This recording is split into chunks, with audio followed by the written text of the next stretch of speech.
Got a list just of 3 things here that keeps popping up when I'm having conversations with people, especially outside of my counselling room, when it comes to kink and BDSM. So one of the first ones is, and I mean, I can understand this in the concept of today's society and how women especially have had to fight for what we've got, in the sense of, feminism has given us so many things. Back in the 70s, it was just amazing with what actually happened. And I guess one of the things that comes up is when we're looking at DS relationships is submissives.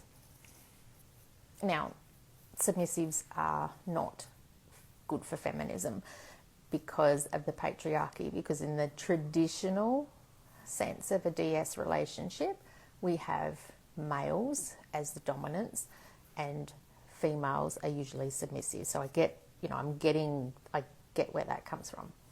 However, let's look at it in the sense of what actually happens within a DS relationship, and especially at the beginning.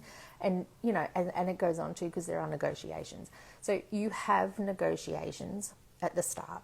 Nothing happens until both parties are in agreement. Nothing happens until negotiations have happened. Nothing happens until, or should happen until, limits have been sorted out. Nothing happens until anything like that has been done. Now, both parties can cease a DS dynamic. It's not just up to the dominant who can turn around and say, well, this isn't working. Submissives can leave. They can say no. They have safe words. They can say stop. So when you think about what what feminism it's about, right? It's about choice and control for women. It's about power for women. It's about equality for women. Yes, in a DS relationship, they're not seen as equal because, they are under the control of somebody else. However, again, they still have rights. They still have the power. Some people will say that they've got all the power. I remember that's how I was introduced, is that submissives have got all the power. I tend to believe it's both, but at the beginning, the subs have got more, 100%. So that's just one thing that we're dispelling. It's like we need to just stop thinking that if you're a submissive that you're a doormat and you're going against feminism, because it's just not true. The other one is that BDSM and kink is all about sex, and that it's sexual. No, it's not. You can have BDSM dynamics which are absolutely not built on sex. It's literally just the power dynamic exchange. There are activities which you can do, wax play, fire play, knife play. You can do, bondage, shibari. They are not always sexual. You can make it sexual, 100%, if that's your thing, 100%, but they're not. They're not inherently sexual. DS itself, power exchange, is not inherently sexual. So challenge where you're getting that information from, if you're getting that. Maybe it's watching something on TV. I'm not too sure. But challenge where it's coming from, because that's not the case. And the last one is that BDSM is abusive. There is no... Okay, first up, vanilla relationships can be abusive. BDSM relationships can be abusive.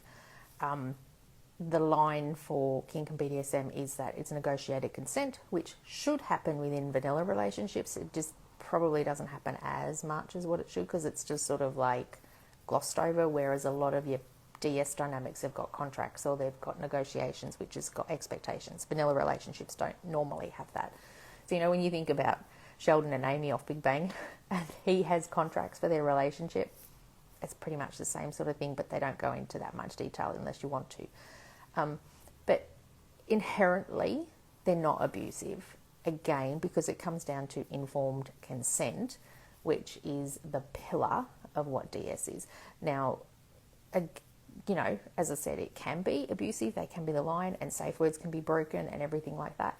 I remember being in a conversation with someone once, and they were talking about, how DS was abusive and da-da-da-da-da.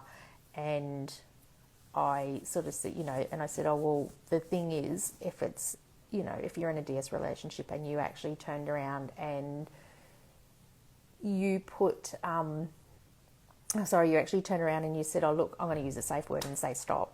You know, red, call red. If you're not calling red, then, and the person ignores that safe word, then that is abuse. You don't get safe words in vanilla. Hi, MD. I'm just about to finish up. I'm going to record. It's going to be there. I just wanted to pop on and see who was around and say hi to anyone, and just go through a couple of the myths for kink and BDSM. But yeah, I'd love to know your thoughts and any questions and everything else that comes through it. So we'll catch you another day. Now, because it's the first one of these I've done, I need to find out how to do it.